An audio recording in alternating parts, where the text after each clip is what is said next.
सर्वसामान्यांचा बुलंद आवाज बीजी 24 तास। हे काम नव्हे, जबाबदारी आमची। महाराष्ट्र राज्य कंत्राटदार महासंघ, राज्य अभियंता संघटना आणि महाराष्ट्र राज्य पाणीपुरवठा संघटना यांच्या संयुक्त विद्यमाने कंत्राटदारांची राज्यस्तरीय बैठक सोमवार दिनांक 9 मार्च 2026 रोजी दुपारी 2 वाजता नेरळ येथे आयोजित करण्यात आली। या बैठकीस राज्यभरातील कंत्राटदार, अभियंते तसेच पाणीपुरवठा विभागाशी संबंधित प्रतिनिधी मोठ्या संख्येने उपस्थित होते।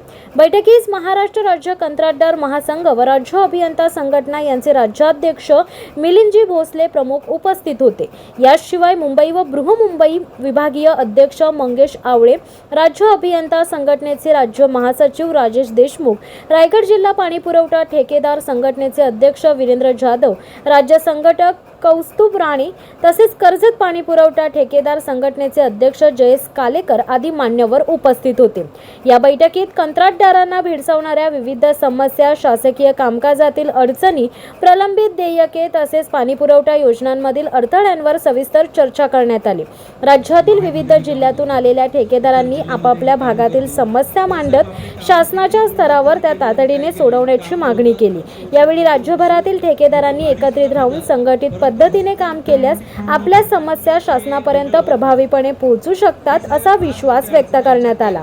बैठकीदरम्यान कंत्राटदारांनी विविध विषयांवर आपली मते मांडत संघटनेच्या माध्यमातून पुढील भूमिका निश्चित करण्याबाबतही चर्चा केली आहे। या राज्यस्तरीय बैठकीमुळे कंत्राटदारांच्या प्रश्नांना एक व्यासपीठ मिळाले असून आगामी काळात शासनाकडे या मागण्यांचा पाठपुरावा करण्यात येणार असल्याचेही यावेळी सांगण्यात आले आहे। मी डॉक्टर राजीव कृष्णानी, आरबी कृष्णानी अशी माझी कंपनी आहे। मी 50 वर्षापासून जल जीवन मिशन, पब्लिक हेल्थ, एन्व्हायरमेंट यांचे काम करत असतोय। जसं आपण बोललात आता, आमचे पेमेंट मिळत नाही, आमचे बिल मिळत नाही, त्या विषयावरती आज एक मंथन होता। मिलिंदजी भोसले आमचे महाराष्ट्र राज्याचे अध्यक्ष कॉन्ट्रॅक्टर संघटनाचे, त्यांनी मीटिंग बोलवली होती। विषय तोच आहे, आमची केलेले कामाची आम्हाला पेमेंट वेळेवरती मिळावी। आता 12 महिने झाले, सरकारकडे काय कमी आली आम्हाला माहित नाही, पण आमची पेमेंट काही मिळत नाही। हे बघा, कामं घेतल्यानंतर कामं पूर्ण करायला लागतात। कामं पूर्ण केल्याशिवाय काम अर्धवट सोडू शकत नाही। जसा विहिरीचे काम आहेत, विहिरीचे जे कामं असतात ते नदीच्या आतमध्ये असतात, डॅमच्या आतमध्ये असतात, ते अर्धवट सोडू शकत नाही। काम तर पूर्ण करायचे। अशी परिस्थितीत कर्जबाजारी होतो आम्ही। आणि जे आपण म्हणले, जसं 2-4 लोकांनी सुसाईड केली आहे, 4-5 लोकांनी सुसाईड केली आहे, अशी परिस्थिती येते। ती परिस्थिती टाळण्यासाठी आजची मीटिंग होती, आजचं मंथन होता, आजचं चिंतन होता। आणि अध्यक्ष महोदयांनी अगदी बरोबर म्हणला की मी मंत्री लोकांना बरोबर भेटून त्यांना विनंती करून कॉन्ट्रॅक्टरांचे बिल कसे निघतील त्याच्यावरती प्रयत्न करतोय। ठेकेदार आहेत ना, 5 मधून 1 येतोय आणि 4 आमची एक कमिटी आहे, जसं आहे असोसिएशन आहे, त्याच्यामध्ये आम्ही जनरल काउन्सिल मेंबर आणि मेंबर असं सिलेक्ट करतो जे मीटिंग मध्ये जातील। ते आलेले मेंबर जरी 300 असली तर त्यांच्या मागे 3000 लोक अजून आहेत। आलेले लोक कमी असतात पण त्यांच्या मागे बरीचशी टीम असते। आम्ही सिटीचे सिलेक्टेड मेंबर आहोत, general council member, managing committee member, त्या वतीने आम्ही इथे आलेलो आहे। जी खरोखर विनंती आहे, काही बॉन्ड्स काढावा, काही लोन घ्यावा, कुठनं तरी अरेंज करावा आणि कामाचे पैसे द्यावा, म्हणजे कामं पूर्ण होतील, आम्ही पण फ्री होऊ, गव्हर्नमेंट पण फ्री होतील। राबवत असलेली स्कीम आहे ना, जल जीवन मिशन, ही माननीय पंतप्रधानांची अगदी म्हणजे स्वप्नातील साकार करण्याची योजना आहे। अगदी इतका मनाने ही योजना चालू झाली महाराष्ट्रात ना, आम्हाला वाटत होता असा वर्षात हे स्कीम पूर्ण होईल। हे मधीच अर्धवट करून अर्धवट सोडून देणे, त्याला सरकारी पैसे नाही येणे अति त्रासदायक ठरलाय। याच्यावरती माननीय फडणवीस साहेबांनी एक योग्य ते मार्ग काढावा अशी आमची सगळ्यांची विनंती आहे। संजय खरोटे, एनव्ही खरोटे कन्स्ट्रक्शन कमिटी। आज इथे आम्ही महाराष्ट्र जीवन प्राधिकरण कॉन्ट्रॅक्टर असोसिएशन तर्फे आम्ही 15 सदस्य ऍक्टिंग कमिटी मेंबर आलेलो आहोत। या कंत्राटदार महासंघाच्या संघटनेला जो त्यांनी लढा तयार देत आहेत कॉन्ट्रॅक्टरांच्या ज्वलंत मागण्यांसाठी, त्यांना पाठिंबा देण्यासाठी, सक्रिय पाठिंबा देण्यासाठी आम्ही इथे उपस्थित राहिलो। ते भोसले साहेबांच्या नेतृत्वाला आम्ही पूर्णपणे त्यांच्या पाठीशी खांद्याला खांदा लावून आमच्या मागण्या, जसं त्यांचे सार्वजनिक बांधकामाचे आहेत किंवा जिल्हा परिषद विभाग आहे, आमचं महाराष्ट्र जीवन प्राधिकरण साधारण 5 कोटीच्या वरची कामं असते, जीवन प्राधिकरण राबवतं साधारण, पण सगळीकडेच पैशाची अडकली। आज जे 88,000 कोटी, त्यामुळे महाराष्ट्र जीवन प्राधिकरणचा जवळजवळ 15,000 कोटीचा त्याच्यामध्ये सहभाग आहे। तर याच्यामध्ये आम्ही एकच यामध्ये शासनाला सांगू शकतो की शासन पूर्णपणे कॉन्ट्रॅक्टर लोकांकडे दुर्लक्ष करत आहे. आता मोठं दुर्लक्ष केलेलं आहे. म्हणजे कोणी आज आम्हाला वाली नाहीये. आणि सगळ्यात महत्त्वाचं म्हणजे की आता या एल निनो फॅक्टरमध्ये यावर्षी महाराष्ट्राला मोठ्या दुष्काळाला सामोरं जावं लागणार आहे. आता जर का शासनाने ह्या आमच्या पाणी पुरवठ्याच्या पिण्याचं पाणी आमचा प्रश्न आहे त्याच्याकडे दुर्लक्ष केलं. आता आपल्या हातात मार्च, एप्रिल, मे काही कामं आता आमची जवळ कामं चालू ठेवलीत. आज आमचे वर्षभर झाले पेमेंट नाही, पण कामं बंद करू शकत नाही. काम एकदा चालू केल्यानंतर आमची तिथे यंत्रणा असते, तिला आम्हाला थांबवता येत नाही. त्यामुळे आमच्या घरचे पैसे कर्ज उभा करून पैसे कामं पूर्ण जसं साहेबांनी सांगितलं, काही धरणाच्या आतली कामं आहेत, हेडवर्क्स असतात, ते पाण्याच्या आतली कामं करावं लागतात. पण आता मला शासनाला इथनं इशारा असा द्यायचा आहे की या वर्षी फार मोठा दुष्काळ महाराष्ट्रात येऊ घातलेला आहे.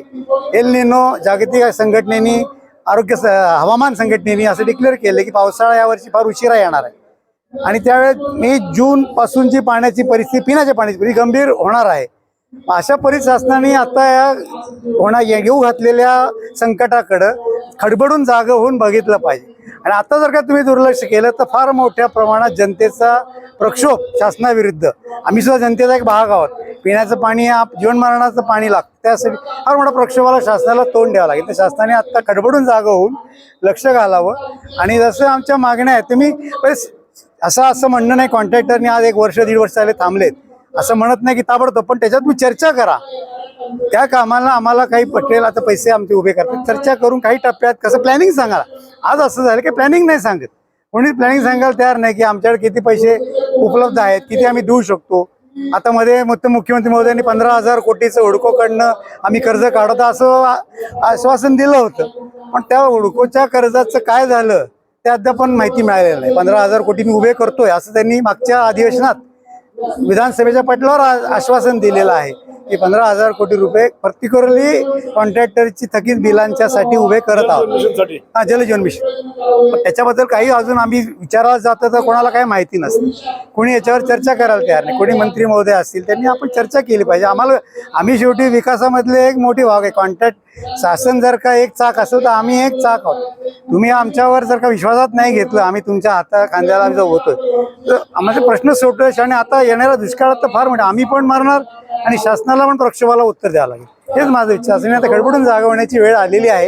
आता दुर्लक्ष करू नये तर फार मोठा एल्गार कॉन्ट्रॅक्टर आणि त्याच्या मावा जनता, असं वाटतं आमच्या एका कॉन्ट्रॅक्टरच्या मागे किमान 100 लोक असतात. कामगार, मशिनरीचे कामगार, आमचे वर्कर्स, सगळ्यांचे संसार आमच्या पोटावर चालतात. आता मला काय शासनाचा पगार 8 दिवस उशिरा झाला. महिन्याचा पगार त्यांचा पहिल्या 1 तारखेला 2 तारखेला पगार होतो. 8 तारखे त्यांचा 10 दिवस उशिरा झाला तर लगेच शासनाच्या कार्यालयासमोर लोक काळे झेंडे घेऊन उभे राहतात पगारासाठी. मग आता आम्हाला तुम्ही वर्ष 1.5 वर्ष पेमेंट देत नसाल तर काय परिस्थिती उद्भवली असेल, थोडा विचार केला पाहिजे. आणि जे महाराष्ट्र राज्य कंत्राटदार महासंघाची, राज्य अभियंता संघटनेची आणि महाराष्ट्र राज्य पाणी पुरवठा संघटनेची बैठक आयोजित केली होती. या बैठकीला अत्यंत चांगला प्रतिसाद मिळाला. या बैठकीत राज्यातील जवळपास 450-500 कंत्राटदार जवळपास 35 जिल्ह्यातून उपस्थित राहिले. यात महत्त्वाच्या मागण्या म्हणजे राज्यातील सर्व विभागातील कंत्राटदाराची 77,500 कोटी रुपये देयक देण्याची व्यवस्था शासनाने 31 मार्च 2026 पूर्वी करावी अशी आम्ही मागणी केलेली आहे. दुसरी महत्त्वाची मागणी म्हणजे राज्य शासन टेंडरच्या बाबतीत जे टेंडर्स आहेत हे सगळे टेंडर्स पुढारी राजकीय व्यक्ती आणि राजकीय हस्तक असलेल्या लोकांना मॅनेज करून अटी घालून देत आहेत, ते तातडीने बंद करावे. नवीन कामं मंजूर करण्याचं तातडीने शासनाने सुरू करावे. आणि सगळ्यात महत्त्वाचं, जसं राज्य शासन मोठ्या उद्योगपतींना व छोट्या उद्योगपतींना कमी कर्जाचं जे व्याज देत आहे आणि त्यांच्या सबसिडी माफ करते, त्याचप्रमाणे कंत्राटदार हा व्यवसाय समजून लघु उद्योगचं MSMEचं रजिस्ट्रेशन देऊन त्या रजिस्ट्रेशनमधून कंत्राटदाराला लॉंग लाईफ 15 ते 20 वर्षाचं कमी रेटचं कर्ज उपलब्ध करणं ही काळाची गरज आहे. एक तर तुम्ही 3.5-4 वर्षापासून जलजीवन असू द्या, बांधकाम खातं असू द्या, ग्रामविकास असू द्या आणि इतर विभागाची 77,500 कोटीचे देयक देत नाही आणि कंत्राटदाराला उपासमार करताय, त्यांचा रोजगाराचे आणि व्यवसायाचे अक्षरशः धुळले. तर तुम्ही ह्या कर्जाची व्यवस्था करून हा व्यवसाय टिकवणं हे तुमच्या हातात आहे. ही काळाची गरज आहे. येत्या 31 मार्च पूर्वी ह्या गोष्टीची पूर्तता न केल्यास दिनांक 5 एप्रिल 2026 सकाळी 11 पासून राज्यातील सर्व विकासाची कामे बंद केली जातील आणि पुढे 5 दिवसांनी महाराष्ट्र राज्य पत्रकार संघाच्या मुंबई येथील कार्यालयामध्ये या सर्व विषयांवरती एक मोठी वार्तालाप सर्व पत्रकारांबरोबर करण्याचा विचार आहे. आणि त्यानंतरनं राज्यातील सर्व कंत्राटदाराचं आंदोलन हे याच्या पद्धतीने मोठ्या पद्धतीने उग्र पद्धतीने करण्याचा निर्णय आज एकमुखाने मान्य करण्यात आलेला आहे. मुख्यमंत्र्यांचे सचिव आणि मुख्यमंत्र्यांना ही बैठक चालवायच्या अगोदर ज्या मागण्या आता मी तुम्हाला सांगितल्या आहेत याचा ईमेल सुद्धा त्यांना केलेला आहे. ईमेल त्यांना पोच झाला आहे. त्यांच्या सचिवाबरोबर तसेच राज्याचे सार्वजनिक बांधकाम मंत्री शिवेंद्रराजे भोसले साहेब यांच्याबरोबर सुद्धा चर्चा आहे. आजच विरोधी पक्ष नेत्यांच्या कार्यालयातनं सुद्धा फोन आला होता. त्यांच्या सुद्धा जे OSD आहेत यांना सुद्धा राज्यातील देयकांची जी यादी आहे ही यादी त्यांना सबमिट केलेली आहे. आज वार्तालाप आहे अर्थसंकल्पीय अधिवेशनाचा, यामध्ये हा विषय घेतला जाईल असं त्यांनी आश्वासन दिलेलं आहे. आणि माननीय शिवेंद्रराजे भोसले साहेबांनी आम्हाला असं आत्ता आश्वासन दिले की मुख्यमंत्र्यांना या विषयासंदर्भात आपण एक बैठक आयोजित करून ह्या सर्व विभागाच्या बाबतीत काय जी चर्चा असेल ती एका डायसवर करण्याचा आपला मनोदय असं त्यांनी आता जाहीर केले. जे राज्य शासनाकडनं जो निधी येतो तो निधी वितरण इथले अधीक्षक अभियंता कार्यकारी अभियंता हे करतात. हे कार्यकारी अभियंता अधीक्षक अभियंता जे आहेत राज्य शासनाचे यांच्यावर प्रचंड मोठा दबाव या राज्यकर्त्याकडनं येत आहे आणि ते स्वतः सुद्धा याबाबत पैसे घेऊन चेक काढण्याच्या मनस्थितीमध्ये कायम आहेत. पैसे आणती महाराष्ट्र राज्य कंत्राटदार महासंघ, राज्य अभियंता आणि पाणी पुरवठा, पण पैसे वाटपाचा अधिकार त्यांच्याकडे नाही आहे. पैसे वाटपाचा अधिकार ह्या कार्यकारी अभियंता अधीक्षक अभियंताकडे असल्यामुळे त्यांच्यावर राज्य शासन दबाव आणून त्यांच्या कार्यकर्त्याचे देयक काढण्याचा प्रयत्न जाणीवपूर्वक करत आहे असं कायम निदर्शनाला येत आहे. कमीत कमी 4-5 वर्षापासून टेंडर सिस्टीम ई टेंडर फक्त नावालाच आहे. ई टेंडरमध्ये कामं घेतले जातात. संबंधित खात्याचे लोकप्रतिनिधी ज्या पक्षाचे आहेत ते लोकप्रतिनिधी राज्यकर्ते हे सगळे कामं स्वतःच मॅनेज करून टर्म्स अँड कंडिशन अशा वेगळ्या पद्धतीने घालून दंडलशाही आणि दबावशाही करून ते सगळे कामं स्वतःच त्यांच्या कार्यकर्त्याला देत आहेत असं स्पष्ट दिसत आहेत. राज्यातील जे ओपन कंत्राटदार आहेत, सुशिक्षित बेरोजगार आहेत आणि इतर जे सगळे ठेकेदार आहेत यांना कामं मिळत नाहीत. याचं कारण म्हणजे या राजकीय दबाव प्रचंड मोठ्या पद्धतीने निर्माण होऊन सगळे टेंडर सुद्धा स्वतःच्या पद्धतीने मॅनेज करून घेत आहेत असं स्पष्ट दिसत आहे. गेल्या 8 महिन्यामध्ये राज्यातील आमच्या जवळपास 5 कंत्राटदारांनी आता आत्महत्या केलेल्या आहेत. ही आत्महत्या अत्यंत दुर्दैव आहेत. या संदर्भात शासनाने या कंत्राटदाराच्या परिवाराला कोणत्याही पद्धतीचं अर्थसहाय्य दिलेलं नाही. फक्त ही आत्महत्या कशी चुकीची होती, हे कंत्राटदार कसे चुकीचे होते, ते फक्त कसे सबलेट करून टेंडर घेत होते याच पद्धतीचा चुकीचा आरोप केला. वास्तविक राज्यातील सर्व विकासाची कामं हे मोठ्या कंपनी फक्त घेतात आणि सगळे कामं हे सबलेटच करतात. पण कंत्राटदार एखादा छोटा कंत्राटदाराने आत्महत्या केल्यानंतर त्याच्या बाबतीत मात्र लक्ष घालायला या शासनाला वेळ नाही. या संदर्भात आम्ही निषेध सुद्धा 2-3दा केलेला आहे. त्यांच्या परिवाराची गाठ सुद्धा संबंधित जिल्ह्याचे पालकमंत्री व राज्यकर्ते यांनी घेतलेली नाही. ही अत्यंत दुर्दैवाची गोष्ट आहे. ई टेंडरला पारदर्शकता ही कंपल्सरी असणारच आहे. टेंडर मॅनेज केल्यानंतर कागदोपत्री सगळं दिसतं.